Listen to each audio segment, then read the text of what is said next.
Bismillahirrahmanirrahim. Assalamualaikum warahmatullahi wabarakatuh.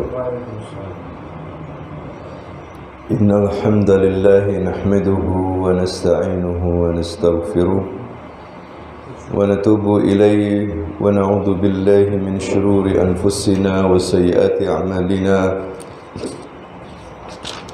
Man yahdihillahu fala mudilla lahu wa man yudlil fala hadiya lahu.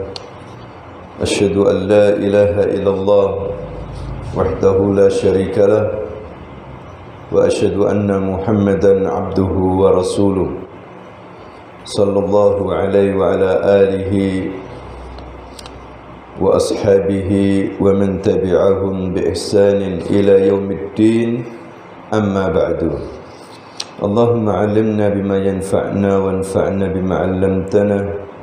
Rabbi zidna ilma warzuqna fahma wa arinal haqqan haqqa warzuqna ittiba'ah wa arinal batilan batila warzuqna ijtinabah wa adkhilna birahmatika fi ibadika salihin innaka waliyu dhalika wal qadiru alayh.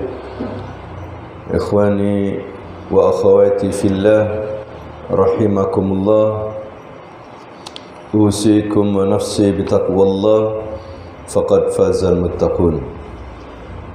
Para jemaah yang dimuliakan Allah Subhanahu wa taala, alhamdulillah pada pagi hari ini kita berada di majelis ilmu. Marilah kita niatkan kehadiran kita di sini hanya mencari ridha Allah Subhanahu wa taala, berniat untuk belajar menambah wawasan keilmuan kita tentang agama Islam ini. Semoga Allah Subhanahu wa taala menurunkan rahmat-Nya kepada kita, khususnya yang hadir di sini, memberikan keberkahan dan kemudahan-kemudahan. Pada kesempatan kali ini pembahasan kita tentang bagaimana kita ini meningkatkan keimanan kita kepada Allah Subhanahu wa taala.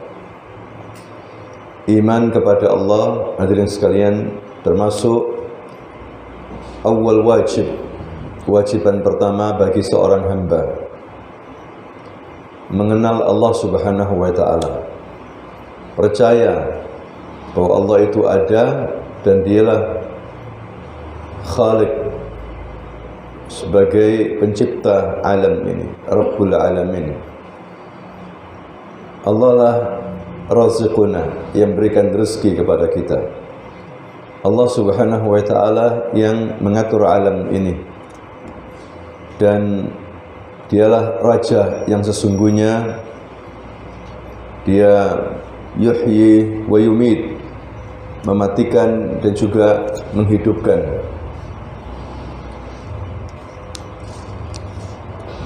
Kemudian pengakuan Tuhan-Tuhan selain Allah adalah pengakuan yang salah dan batil. Tuhan, Rabb sesungguhnya adalah Allah Subhanahu wa ta'ala.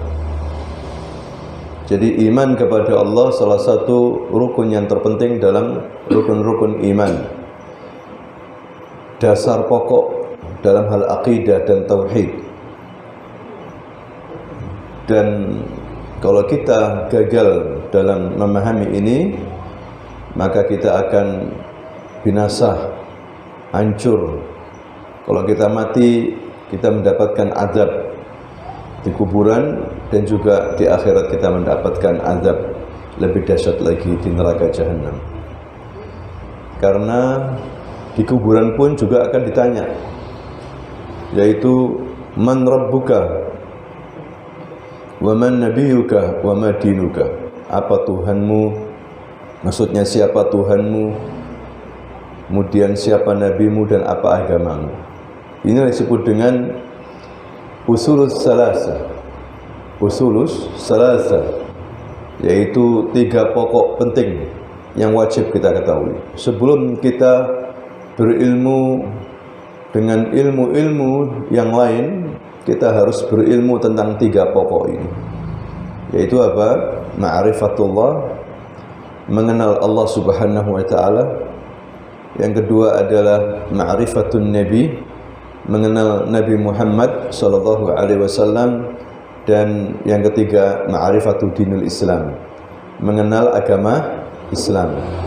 Hadirin sekalian, jadi iman kepada Allah ini merupakan kewajiban yang pertama bagi seorang muslim. Dasarnya hadirin sekalian, ketika Nabi SAW bersama para sahabatnya lagi duduk-duduk, tiba-tiba datang seseorang yang memakai baju putih, ya, tidak ada bekas safar bepergian, rambutnya hitam, tiba-tiba duduk di dekatnya Nabi, menyandarkan betisnya dengan betisnya Nabi. Kemudian dia bertanya tentang iman. Man iman? Apa itu iman? Mal iman? Kata orang ini, maka Rasulullah mengatakan al-imanu billah. Iman itu adalah iman pertama kepada siapa? Allah Subhanahu wa taala. Kemudian wa malaikatihi. Yang kedua iman kepada malaikat-malaikat. Wa kutubihi. Iman kepada kitab-kitabnya. Dan wa rusulihi, iman kepada rasul-rasulnya. Wa bil yaumil akhir, iman kepada hari akhir. Wa bil qadar khairihi wa syarrihi, dan iman kepada takdir Allah yang baik maupun yang buruk. Inilah iman. Ya, jadi yang pertama al-iman billah, iman kepada Allah Subhanahu wa taala. Iman kepada Allah, Bapak Ibu, terdiri dari 4 unsur. Yang pertama adalah al-iman biwujudihi. Iman percaya tentang keberadaan Allah, bahwa Allah itu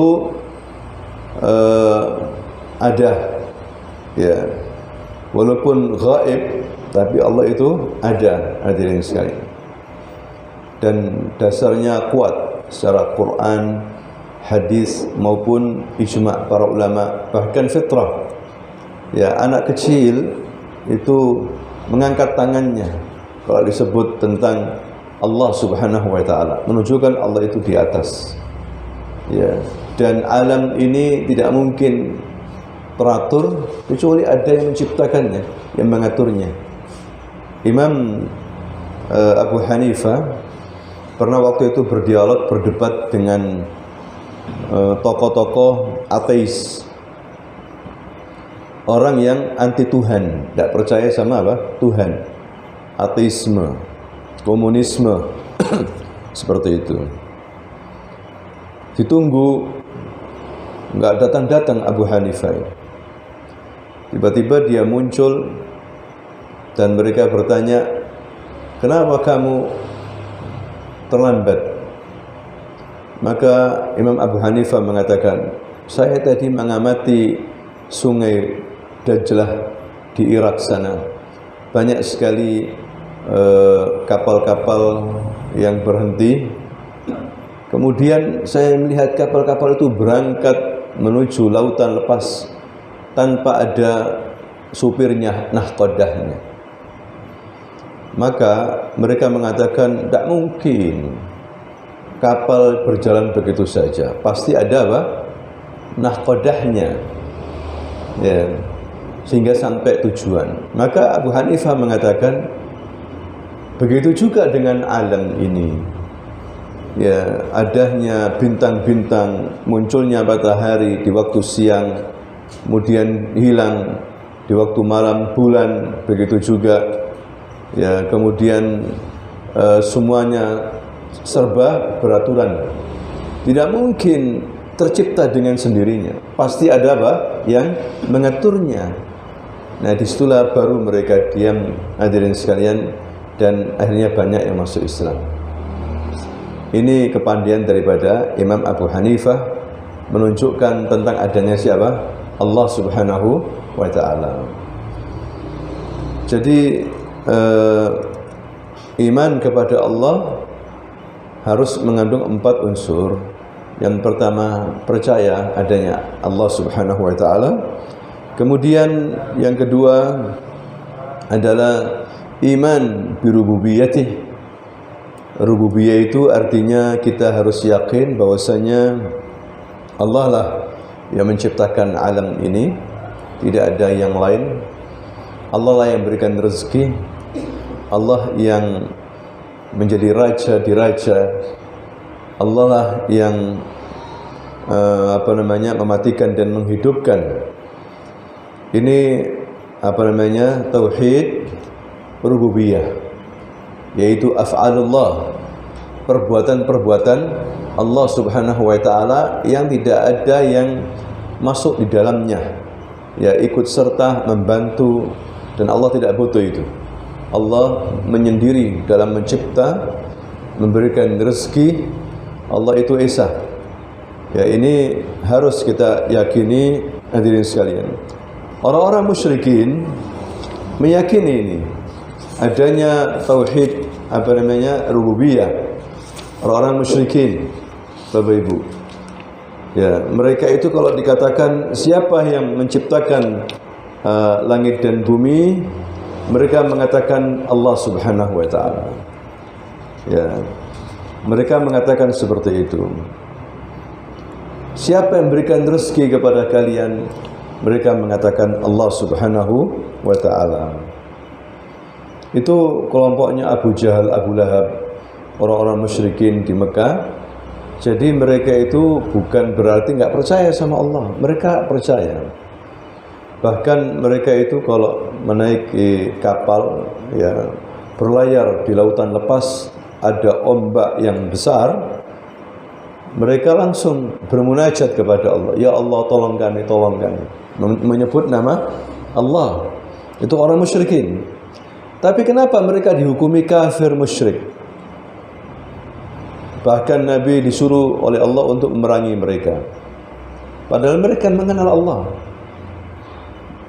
Yang disalahkan adalah tata cara ibadah mereka. Ya, jadi mereka sudah mengenal Allah, tetapi beribadahnya itu bukan kepada Allah langsung. Mereka itu beribadah melalui berhala-berhala, kuburan-kuburan yang dikeramatkan, yang dianggap orang soleh atau wali. Ya, mereka beribadah di situ. Mereka meyakini bahwa itu tokoh-tokoh itu yang sudah mati bisa memberikan syafaat atau bisa membantu untuk perantara antara dia dengan Allah Subhanahu wa taala. Tawassul, ya. Nah, itu hadirin sekalian, orang musyrikin. Beda dengan orang musyrikin hari ini seperti Majusi, Buddha, Hindu, itu enggak kenal Allah Subhanahu wa taala. Kalau orang-orang musyrikin Quraisy itu kenal Allah, tapi toh mereka tetap dihukumi apakah? Kafir, karena tauhid ibadahnya itu yang salah, cara ibadahnya yang salah, tauhid uluhiyah. Bisa dipahami ya? Jadi mengenal Allah, yang kedua adalah kita iman kepada rububiyah Allah. Allah itu esa dalam mencipta, ya, tidak perlu pembantu dalam mencipta. Wa idza qadallahu amran fa innama yaqulu lahu kun fayakun. Kalau Allah menginginkan sesuatu hanya mengatakan apa? Kun fayakun. Kemudian yang ketiga adalah al-iman bi uluhiyatih. Iman kepada uluhiyah Allah Subhanahu wa taala. Maksudnya di sini berkaitan dengan amalan hamba kepada Allah, itu harus ikhlas. Ya, kalau rububiyah tentang af'alullah, perbuatan-perbuatan Allah, ya, tidak ada yang menyamainya. Tapi kalau uluhiyah berkaitan dengan amalan hamba. Hamba itu kalau beramal, beribadah, berdoa harus kepada siapa? Allah saja. Tidak boleh kepada selain Allah. Takut juga suatu bentuk ibadah. Enggak boleh takut kepada selain Allah. Takut itu hanya kepada siapa? Allah Subhanahu wa taala. Makanya orang yang bertauhid itu tampilannya berani. Ya, tidak takut menghadapi hidup ini. Tidak mungkin dia depresi, stres karena dia menyandarkan hidup ini hanya kepada siapa? Allah. Ya, dia hanya minta kepada Allah Subhanahu wa taala. Ini orang yang bertauhid uluhiyah, tauhid uluhiyah. Jadi semua ibadah harus ditujukan kepada Allah. Ibadah itu kan banyak, Bapak Ibu, ada ibadah zahir, ada ibadah batin. Ibadah yang nampak, apa saja nampak itu? Salat, ya, puasa, zakat, sedekah, haji, jihad, itu nampak. Yang enggak nampak itu apa? Ikhlas, ya, tawakal, apalagi khusyuk, itu ibadah. Ya, itu yang enggak nampak, itu hanya kepada Allah. Nampak begitu juga kepada Allah. Yang nampak termasuk ibadah, Pak, menyembelih binatang. Makanya kalau kita mau menyembelih binatang itu, kita mengucapkan apa? Bismillah, Allahu Akbar. Ditujukan kepada Allah. Jangan menyembelih binatang ditujukan kepada penunggu gunung, penunggu lautan. Ya, supaya ridho mereka, tidak terjadi musibah. Ya, ini termasuk ibadah, tapi ibadah bukan kepada Allah, ibadah kepada setan. Ya, tidak boleh seperti itu. Ya, jadi menyembelih pun dikategorikan ibadah. Makanya Allah SWT berfirman, "Fasalli li rabbika wanhar. Qul inna salati wa nusuki wa mahyaya wa mamati lillahi rabbil alamin." Ya, salatlah untuk Tuhanmu dan sembelihlah, berkorbanlah untuk Tuhanmu juga. Jadi semua ibadah amal saleh harus ditujukan kepada Allah Subhanahu wa taala. Tidak boleh minta kepada selain Allah. Istighatsah, isti'anah, isti'adzah tidak boleh kepada selain Allah. Tidak boleh minta kepada penghuni kubur. Ya, tidak boleh minta kepada setan. Minta kepada Allah Subhanahu wa taala. Orang yang sudah mati itu adalah mereka hidup di alam barzah. Tidak ada kaitannya dengan dunia ini, sudah terputus, hadirin sekalian.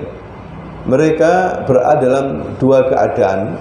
Di antara salah satunya bisa mendapatkan nikmat, hidup dengan nikmat dari Allah, nikmat kubur kalau dia orang yang beriman, atau satu dari keduanya yaitu dia mendapatkan azab kubur kalau dia memang orang kafir. Diazab di kuburannya sebelum nanti diazab di neraka jahanam. Itulah kehidupan alam barzah. Ya, jadi tidak ada namanya setan gentayangan atau roh gentayangan. Yang ada itu setan dan jin. Ya, kalau ada orang yang sudah mati tiba-tiba muncul serupa memang wajahnya, itu bukan berarti mayit itu hidup lagi, tetapi jin yang nakut-nakuti manusia. Itu keyakinan kita, hadirin sekalian. Ya, jadi walaupun dia tokoh, walaupun dia wali, sudah selesai. Tidak perlu kita ke kuburannya, ya, nyewa bis rombongan menuju kuburan Kiai Fulan untuk minta berkah misalnya. Ini tidak boleh. Ya, minta kepada Allah di masjid, di rumah, setiap salat kita, salat malam, berdoa minta hanya kepada siapa? Allah Subhanahu wa taala. Ini tauhid uluhiyah. Inilah yang dijadikan oleh Nabi sebagai pokok dakwah. Pokok dakwah. Ya, mengajak orang untuk menyembah Allah dan melarang orang untuk berbuat apa? Syirik. Nabi, Bapak Ibu, awal dakwah, baik itu dakwah sirriyah, dakwah jahriyah, dakwah di Mekah selama 13 tahun, itu menyuruh kepada tauhid. Menyuruh kepada tauhid, yaitu mengatakan, ayuhan nas, u'budullah wa la tusyriku bihi syai'an. Wahai manusia, sembahlah Allah, jangan kamu menyekutukan Allah dengan selainnya. Harus Allah Rabb yang berhak untuk disembah. Ya, jangan menggantungkan hidup kepada benda-benda apalagi jimat-jimat yang diyakini bisa menyembuhkan penyakit, ya terhindar dari mara bahaya. Hati-hati, walaupun kalung-kalung kesehatan, ya promonya terlalu berlebihan. Walaupun misalnya ada magnet, kita percaya itu, tapi untuk menyembuhkan, bahkan promonya itu kalau pakai kalung ini kita akan begini. Ini bisa syirik ini. Karena yang bisa menyembuhkan itu siapa? Allah Subhanahu wa taala. Ya, kalau pakai kalung ini saya enak badan, tidak boleh seperti itu. Orang yang bertauhid, ya tidak boleh meyakini itu. Yang bisa menyembuhkan itu Allah Subhanahu wa taala. Pernah datang ke rumah saya begitu. Ya, dua cewek yang datang menawarkan kalung tulisannya Allah ini. Ya, Bapak kalau pakai ini gini, lihat nanti kencingnya ini. Saya nasihati, kamu tidak boleh seperti ini. Yang menyembuhkan itu Allah, bukan kalung ini. Ya, kalung ini bisa kita banting pecah, kaget. Ya kita nasihati, tidak boleh kamu seperti itu. Ya, itu promosi berlebihan, tidak boleh. Itu membuat syirik. Ya, tidak kita beli, Bapak Ibu. Nah ini banyak sekali orang-orang terpedaya. Ya, padahal penyembuhan itu kan tidak harus dari kalung, ya. Bisa berobat dengan pengobatan nabawi, bisa pakai ruqyah. Misalnya sekarang Bapak Ibu lagi banyak yang batuk, kan gitu ya. Banyak yang kena flu. Ya, Bapak Ibu meruqyah diri sendiri aja, dibacakan surah Al-Fatihah 7 kali atau 10 kali. Ya, baca, raupkan ke muka badan ini. Setiap habis baca Al-Fatihah bisa 7 kali, bisa apa? 10 kali. Insya Allah nanti bisa sembuh. Ya, itu lebih kuat daripada pakai kalung apa? Kesehatan, ya, udah mahal. Itu dia bilang, kan saya tanya, kenapa kalung itu kalau ada lafadznya Allah, kok Allah taruh di situ? Ya, kayak seakan-akan menghina Allah itu. Ya Pak, kok, karena di negeri kita mayoritas Islam. Tapi kalau kayak di Filipina, Thailand, ya pakai salib. Pabriknya bikin pakai apa? Salib. Oh, jadi begitu ya. Jadi tidak hanya untuk umat Islam ini, tapi juga untuk orang-orang apa? Non-Muslim. Tergantung. Kalau di India pakai patung. Patung apa begitu? Kalau di Filipina karena kebanyakan Nasrani pakai apa? Salib. Di Eropa begitu juga. Jadi ini murni bisnis. Murni apa? Bisnis. Hadirin sekalian. Ya, karena di sini menurut Islam ya sukanya kan Allah. Ya tulis lafaz apa? Allah, seperti itu. Diyakini bisa ini. Ini bahaya. Bapak Ibu, yang bisa menyembuhkan itu Allah. Ya, dan orang dikasih penyakit itu harus sabar, ujian dari Allah Subhanahu wa taala. Bisa jadi kalau Allah kehendaki sembuh, bisa jadi nggak sembuh, mati. Sudah, kita ini kan disuruh usaha, ya kan? Tapi kalau sudah Allah tetapkan, tidak bisa apa-apa kita ini manusia, Bapak Ibu, kita akan mati. Ya, kita ini tinggal berapa umur kita ini? Dibatasi sama Allah, nggak lama-lama juga kita di dunia ini. Ya, Nabi mengatakan inna a'mara ummati baina 60 wa 70. Sesungguhnya antara umur umatku itu antara 60-70 tahun. Ya, disuruh banyak ibadah. Ya, manusia akan mati, menunjukkan manusia itu lemah dan yang hidup hanya Allah Subhanahu wa taala. Jadi tauhid uluhiyah ini paling penting ditekankan, apalagi untuk sekarang ini. Ya, karena kalau kita mentauhidkan Allah dalam hal ibadah, Bapak Ibu, ibadah kita ini murni ditujukan kepada Allah, insya Allah dosa kita diampuni. Ya, dan kita diberikan hidayah oleh Allah dan dijamin masuk surga. Orang yang mentauhidkan Allah Subhanahu wa taala. Ya, itu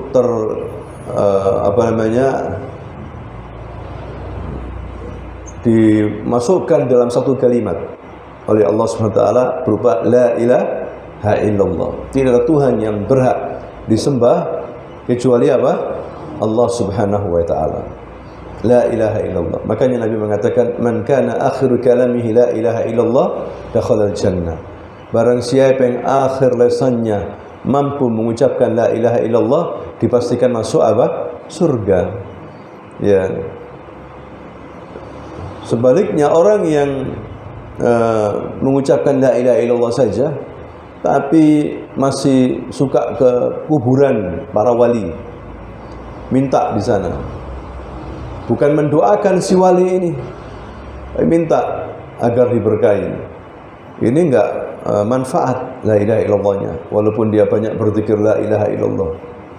Ya, ini justru masuk dalam kategori syirik akbar, minta kepada selain Allah, ya akan dihapus kebaikannya.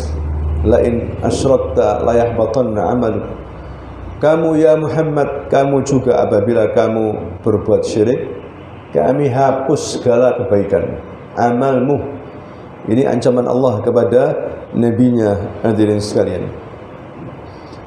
fa innahu man yusyrik billah faqad haramallahu alaihi al-jannah wa ma'wahu an-nar wa ma lidh-dhalimina min ansar. Orang yang berbuat syirik kepada Allah itu tidak akan selamat, ya. Dia rugi, enggak diterima amalnya, dan di hari kiamat dia akan mendapatkan azab dari Allah Subhanahu wa taala. Jadi penting tauhid ini, hadirin, terutama tauhid uluhiyah. Kalau pembahasan tauhid ini beres, kita faham tauhid ini, masyarakat paham tauhid, ya, maka negeri ini akan sukses. Negeri ini akan apa? Sukses.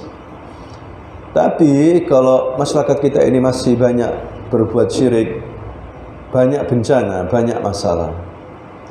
Ya, kita berpolitik, kita berbisnis, banyak masalah-masalah. Ya, banyak masalah. Maka jangan diremehkan ini pembahasan masalah tauhid. Ya, dan bahayanya syirik ini. Banyak di antara kelompok-kelompok Islam, partai-partai sibuk politik saja, bahas ekonomi saja.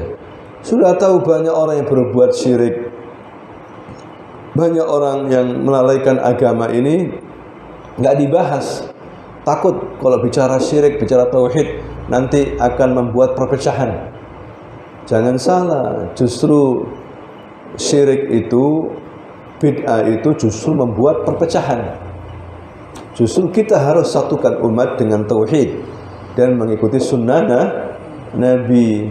Bapak Ibu, jadi tauhid uluhiyah inti daripada dakwah para rasul. Setiap rasul, tidak hanya Nabi Muhammad sallallahu alaihi wasallam. Nabi Muhammad 13 tahun dakwah di Mekah masalah tauhid, di Madinah juga masalah tauhid, di akhir dakwahnya juga masalah tauhid. Nabi sudah menaklukkan Mekah. Perhatikan akhir kehidupan Nabi, ya. Kemudian setelah itu Nabi memanggil Jarir bin Abdullah. Dalam riwayat Bukhari, ya Jarir, kesini. Ada apa ya Rasulullah? Turihni bil khulasah. Tenangkan aku dengan khulasah.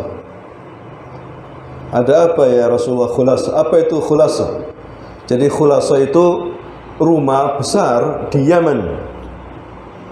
Di dalamnya itu senjata-senjata, ya, peninggalan-peninggalan keramat bersejarah. Sehingga banyak orang datang ke situ mencari berkah. Namanya apa? Khulasah. Nabi nggak tenang, sampai menyuruh Jarir agar dihancurkan, dibakar. Ini namanya khulasah. Padahal bukan di Madinah, bukan di Makkah, tapi di mana? Di Yaman. Nabi diberitahu. Hadirin sekalian, loh Rasulullah, saya tidak bisa naik kuda. Jangan khawatir, saya doakan supaya kamu bisa naik kuda. Mau kamu? Siap ya Rasul. Ajak teman-teman. Maka dipilih 50 orang pandai berkuda. Terus bagaimana Jarir ini? Kan tidak bisa naik kuda. Didoakan, dipegang dadanya oleh Rasulullah. Doakan. Ya, didoakan 3 kali, 4 kali, sampai langsung naik kuda dengan bagus. Kena doanya Nabi. Langsung bisa naik kuda dengan bagus, karena dia pemimpinnya. Bawa pedang, peralatan, berangkat ke sana. Sampai di sana dicegat sama orang-orang sana. Dia mengatakan, kami utusan Rasulullah. Rasul memerintahkan kepada kami untuk membakar ini Khulasa. Oh, nggak bisa. Ini situs kuno ini, situs berharga kita ini. Orang-orang dari segala daerah datang ke sini untuk mencari berkah. Oh, nggak bisa. Tetap kita bakar. Kalau enggak kita perang sama kalian. Diancam. Ayo kita perang. Akhirnya mereka keder juga, hadirin sekalian, takut dengan pasukan Rasulullah, dibakar habis itu. Ya, rumah besar itu dengan apa yang ada di dalamnya dibakar habis. Setelah selesai ditunggu sampai rata baru pulang. Jarir bin Abdullah ini pulang dan melaporkan, ya Rasulullah, sudah selesai ya Rasulullah, tugas sudah selesai. Namanya Khulasa, kita bakar sampai habis ya Rasul. Ya, rata dengan tanah. Maka Rasul gembira mendoakan 5 kali, doakan, pegang dadanya 5 kali, hadirin sekalian. Namanya Jarir bin Abdullah. Baru tenang Rasul. Itu menunjukkan apa? Begitu pentingnya tauhid ini. Ya, sampai Rasul nggak tenang kalau ada orang yang gagal faham masalah tauhid. Rasul nggak tenang kalau ada orang yang masih syirik. Sampai seperti itu. Karena ini masalah bala, apalagi di negeri Islam. Ya, cuma jangan terlalu radikal. Ya, lihat dulu. Yang penting kita dakwahkan kepada orang. Kalau sekarang ini, kalau orang menerima, alhamdulillah, nggak menerima ya mudah-mudahan diberikan hidayah oleh Allah. Tapi jangan radikal langsung, ya, karena mereka ini juga ada yang non Muslim, hadirin sekalian. Harus cara lemah lembut, tapi terus disampaikan masalah tauhid dan syirik ini agar orang faham. Ya, kadang-kadang pelajaran seperti ini nggak didapat di sekolah. Ya, di sekolah hadirin sekalian. Sehingga kita lihat ada orang yang masih pakai jimat, ada yang bangga dengan kalungnya itu, yang dianggap menyembuhkan penyakit. Ini berbahaya, hati kita ini lemah. Bisa jadi suatu hari saya kalau nggak pakai ini kalung ini, kok tambah panas badan saya. Kalau pakai kalung ini, gelang ini enak. Nah, ini bahaya ini. Ya, tidak boleh seperti itu. Jadi inilah pentingnya masalah tauhid, inti daripada dakwah para nabi, para rasul. Hadirin sekalian, tauhid uluhiyah. Ya. Tauhid ibadah, nama lainnya tauhid apa? Ibadah. Ya, jadi awal wajib syarat diterimanya amal seseorang. Dakwah pertama kali yang harus diseru masalah tauhid. Sebelum yang lainnya. Kemudian tauhid ini bisa membuat orang bahagia dunia dan di akhirat. Karena masalah tauhid inilah ciptakan surga dan neraka. Masalah tauhid ibadah ini. Karena tauhid inilah kemudian diperintahkan nabinya untuk berjihad. Masalah tauhid. Ya, karena masalah tauhid inilah hadirin sekalian ditegakkan mizan nanti pada hari kiamat, timbangan. Ya, diutus para nabi-nabi dan para rasul masalah tauhid. Surahnya mereka satu, sembahlah Allah, jangan menyembah selain Allah Subhanahu wa taala. Kemudian iman kepada Allah. Yang keempat, unsur yang keempat adalah al-iman bi asma'ihi wa sifatih. Iman dengan nama-nama Allah dan sifat-sifatnya. Ini juga bisa menambah iman kalau kita mengenal nama-nama Allah dan sifat-sifatnya. Menambah iman hadirin sekalian. Kita harus yakin Allah itu punya nama-nama yang banyak, indah nama Allah itu. Ya. Disebutkan dalam Quran dan hadis ada berapa? tis'an wa tis'ina isman, 99 nama. Tapi ini bukan pembatasan. Nabi mengatakan ada nama-nama lainnya yang disimpan oleh Allah dalam ilmu ghaibnya. Cuma yang disebutkan berapa? 99. Man ahsaha dakhalal jannah. Barang siapa yang menghitungnya maka masuk surga. Kata-kata ahsaha ini menghitungnya ya memahaminya, mengamalkannya. Ya, nama-nama Allah itu juga hadirin sekalian bisa jadi sama dengan nama makhluknya. Misalnya Allah mendengar, makhluknya juga apa? Mendengar, tapi tetap tidak sama. Jauh, beda, ya. Pendengaran Allah dengan pendengaran apa? Manusia. Laisa kamitslihi syai'un. Tidak sama antara Allah dengan apa? Makhluknya. Tapi kalau sekedar nama bisa jadi sama. Ya, paham ya? Tapi tidak sama. Ya. Sifat Allah begitu juga, bisa jadi namanya sama, tapi enggak sama. Paham di sini? Tapi tidak boleh kita menghilangkan sifat Allah, menghilangkan nama, seakan-akan ini sama dengan makhluk. Ya, maka harus kita hilangkan, harus kita takwilkan, kita rubah. Tidak boleh. Kita harus tetapkan sifat Allah sebagaimana Allah menetapkan sifatnya. Ya, misalnya sifat Allah, bahwa Allah itu di atas arsy. Di atas apa? Arsy. Siapa yang mengatakan ini? Allah. Ar-Rahmanu ala arsy istawa. Dalam ayat yang lain, "Tsumma istawa 'alal arsy." Masa Allah butuh tempat? Allah itu enggak butuh tempat. Seakan-akan ucapan ini benar. Tapi jangan salah. Yang mengatakan Allah di atas arsy itu siapa? Allah sendiri. Maka tidak boleh kita takwilkan Allah bersama di atas itu maksudnya Allah itu menguasai arsy, bukan di atas arsy. Ini salah. Hadirin sekalian. Tidak boleh. Tetap kita harus katakan Allah itu di atas apa? Arsy. Mereka menolak Allah di atas arsy. Ini kelompok siapa? Maturidiyah, kelompok Asy'ariyah, kelompok Mu'tazilah, kelompok Jahmiyah, kelompok-kelompok yang menyimpang dalam tauhid asma dan sifat. Ya, mereka tidak meyakini. Mereka mengatakan Allah itu di mana-mana. Bisa di hati kita, di urat leher kita, di masjid. Ini justru yang menyimpang, gak ada dasarnya. Ini menyelisih Quran dan apa? Hadis. Allah itu di atas arsy kok di mana-mana. Di tempat sampah, di ini. Na'udzubillah. Allah itu jauh dari makhluknya, zatnya, tapi penglihatannya, pengawasannya cepat, melebihi daripada kedipan mata kita. Itu hebatnya Allah Subhanahu wa taala. Ini cara kita berpikir, meyakini Allah tentang nama-nama dan sifat-sifatnya. Bisa dipahami ya? Misalnya Allah turun ke langit dunia sepertiga malam terakhir. Hadisnya sahih, hadirin sekalian. Ada yang mengatakan enggak, yang turun itu rahmatnya, bukan zatnya.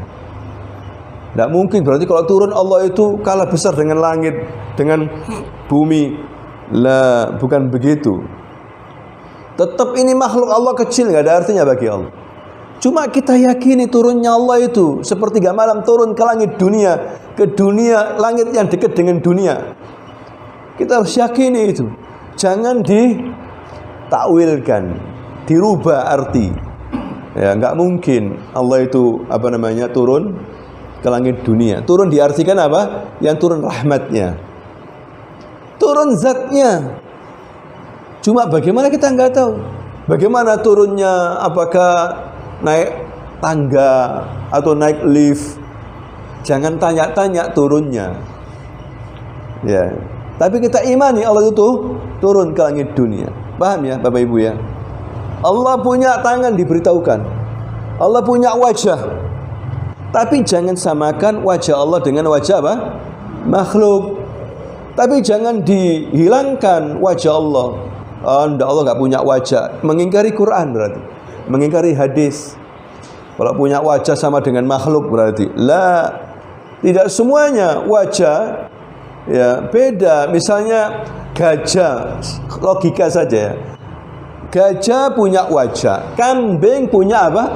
Wajah. Apakah sama wajah kambing dengan apa? Gajah. Kan seperti itu. Logika, kalau kita main logika, Bapak Ibu. Tidak harus sama. Mungkin namanya sama, namanya saja. Begitu juga Bapak Ibu di surga ada buah-buahan. Namanya sama dengan buah-buahan di surga. Ada rumman. Apa itu rumman itu? Yang dalamnya merah, delima ya, delima. Rumman itu apa? Delima.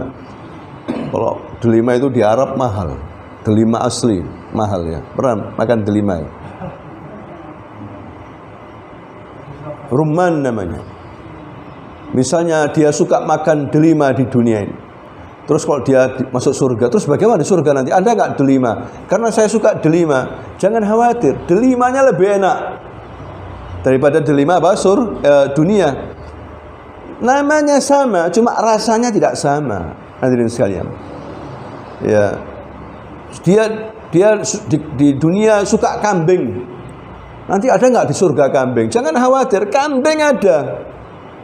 Ya, cuma bukan kambing dunia, kambing apa? Surga. Namanya saja yang sama, kata Ibnu Abbas. Ya, namanya saja cuma sama, cuma beda.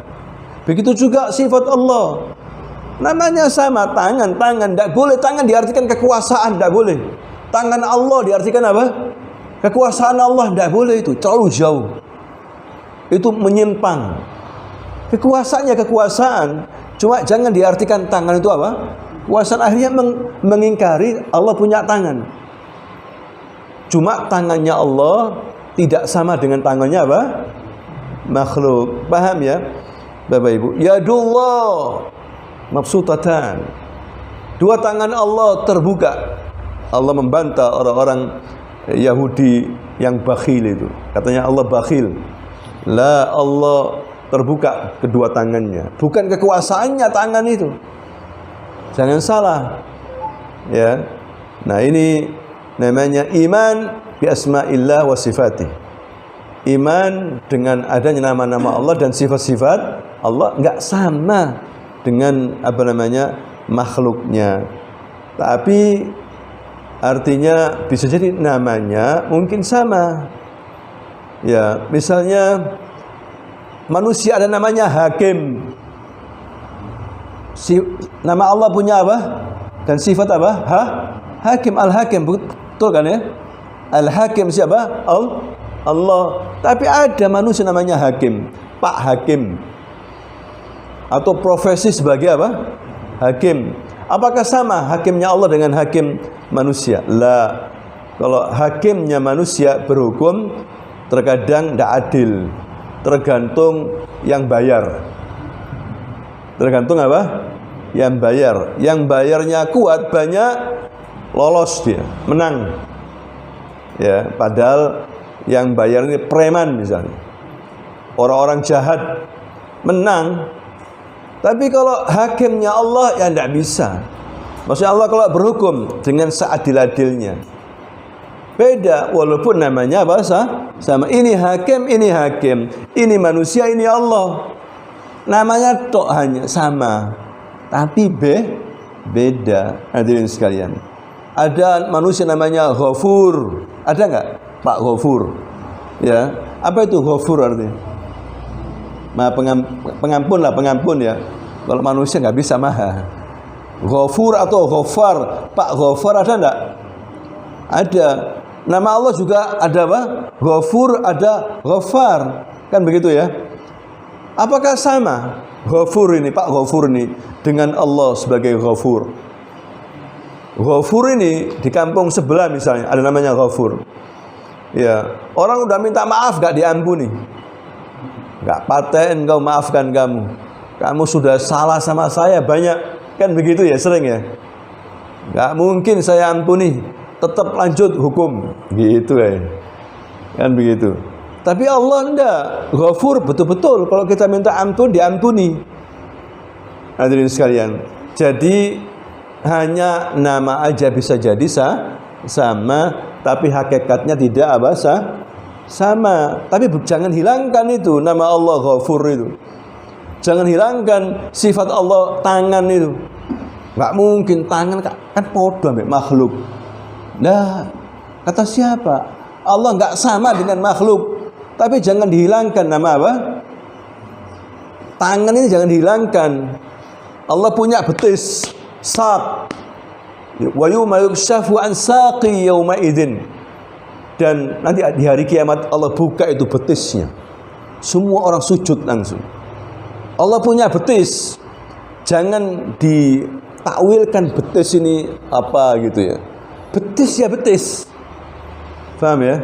Betis ya betis, cuma betisnya Allah tidak sama betis dengan apa? Makhluknya. Ya, disinilah gagalnya ahli bid'ah. Sampai Jahmiyah mengatakan kalau dia bingung, akhirnya enggak, Allah enggak punya sifat, enggak punya nama katanya. Karena sama dengan apa? Makhluk, menghilangkan seluruh sifat Allah dan menghilangkan nama-nama Allah. Itu kelompok apa? Jahmiyah.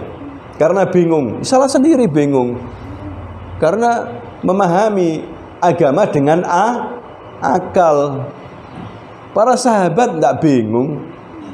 Hadirin sekalian, tangan ya diartikan tangan. Allah beristiwa di atas arsy ya diyakini. Pokoknya apa yang datang dari Quran dan hadis yakini, enggak usah ditambah, enggak usah dikurangi, apalagi dihilangkan. Itu kelompok Jahmiyah dan juga kelompok Mu'tazilah. Mereka tidak meyakini Allah punya wajah dan mengingkari ahli surga bisa melihat wajah Allah, diingkari itu. Padahal Qurannya jelas, hadisnya apa? Jelas. Orang Mu'tazilah tidak mau ini. Ya, karena pakai akal, tidak mungkin Allah itu punya wajah dan bisa dilihat di hari kiamat, tidak mungkin. Lah Allah itu apa? Menurut dia bingung karepe dhewe sehingga mendefinisikan Allah sakarepe dhewe. Ya, definisikan Allah sebagaimana Allah memberitahukan tentang dirinya. Quran, sunnah, sebagaimana Rasulullah mengenalkan Allah melalui hadis. Ya sudah itu. Hadirin sekalian, tidak usah pakai akal-akalan. Nah, ini tentang asma dan sifat. Jadi kalau kita meyakini sifat Allah ini bisa menambah iman, bisa menambah kekhusyuan, taat. Misalnya Allah basir, Allah itu maha melihat.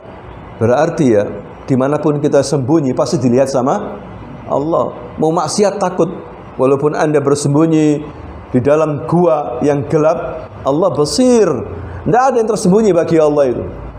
Yang gelap terang bagi Allah. Kalau kita kan kalau gelap memang karena kelemahan kita. Ya, tidak ada yang tersembunyi bagi Allah. Yang batin seperti yang zahir. Berarti Anda tidak bisa berbuat macam-macam. Ingat Allah. Jadi memahami Asmaul Husna dan sifat-sifatnya bisa menambah apa? Iman. Tidak hanya baca saja. Banyak orang hanya dibaca Asmaul Husna ini. Ar-Rahman, Ar-Rahim, Al-Malik, Al-Quddus, As-Salam, Al-Mu'min, Al-Muhaimin, Al-Aziz, Al-Jabbar, Al-Mutakabbir. Bukan hanya diucapkan. Keliru kita yang dalam memahami ini. Kita ini kalau menggunakan Asmaul Husna ketika doa terutama ini.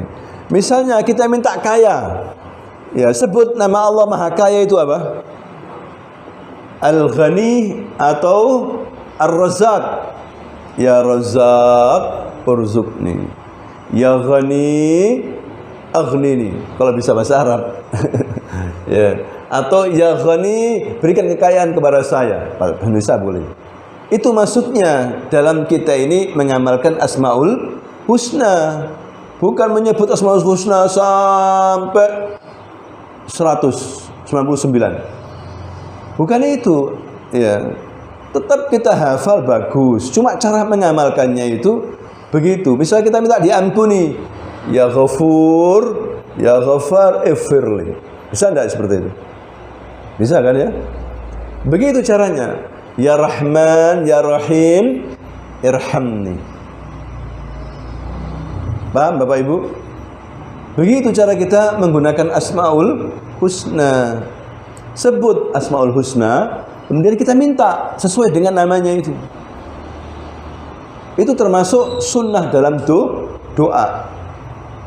Bukan hanya dibaca Ar-Rahman Ar-Rahim Al-Malik Al-Qudus As-Salam Al-Mu'min Al-Muhaimin selesai. Lah, mintanya apa? Kan gitu. Minta, sebut nama Asmaul Husna, kemudian kita minta itu. Fad'uhu biha, mintalah dengan menyebut Asmaul Husna. Ya, cuma di masyarakat kita ini bawa kopian Asmaul Husna. Waduh, panjang disebutkan, apalagi dilakukan, nggak selesai. Belum kita belajar yang lainnya. Bukan begitu ya caranya. Jadi kita minta apa kepada Allah itu? Minta sembuh. Asmaul Husna apa? Nama Allah yang Maha Penyembuh itu. Asy-Syafi, ya Syafi isfini. Ya Syafi isfini. Wahai Rabb yang Maha menyembuhkan penyakit, sembuhkan saya. Berikan saya syifa. Syifa itu apa? Sembuh. Paham ya? Begitu cara kita mengamalkan Asmaul Husna. Jangan dibaca kabeh. Dari mana? Siapa yang merintahkan baca kabeh? Baca semuanya itu. Ya. Maksudnya amalkan. Caranya begitu. Nabi mengatakan ya Hayyu ya Qayyum birahmatika astaghits, kan begitu. Ya. Ya Dzal Jalali wal Ikram. Kemudian minta apa?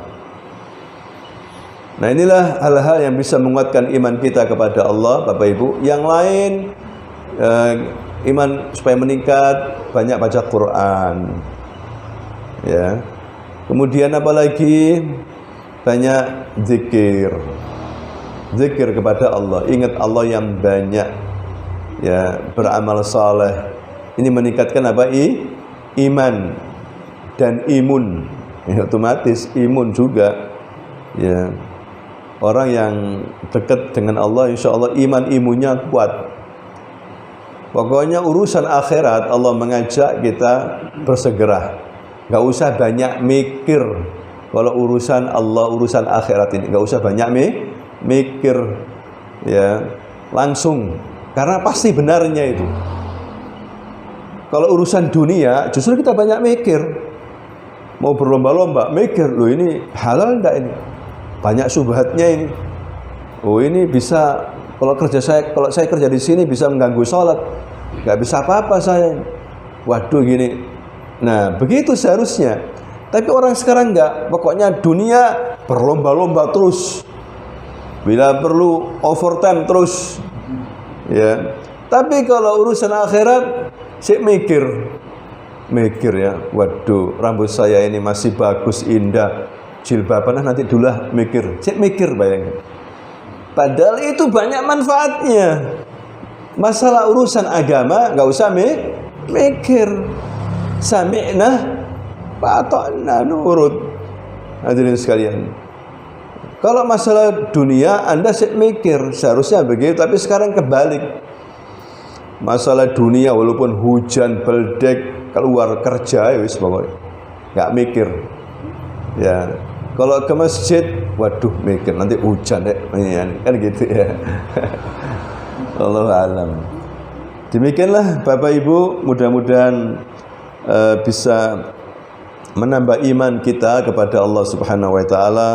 Sedikit demi sedikit kita belajar tentang masalah tauhid ini agar tauhid kita ini kuat dan kita mati dalam keadaan bisa mengucapkan la ilaha illallah. Ya, seperti itu. Mudah-mudahan bermanfaat.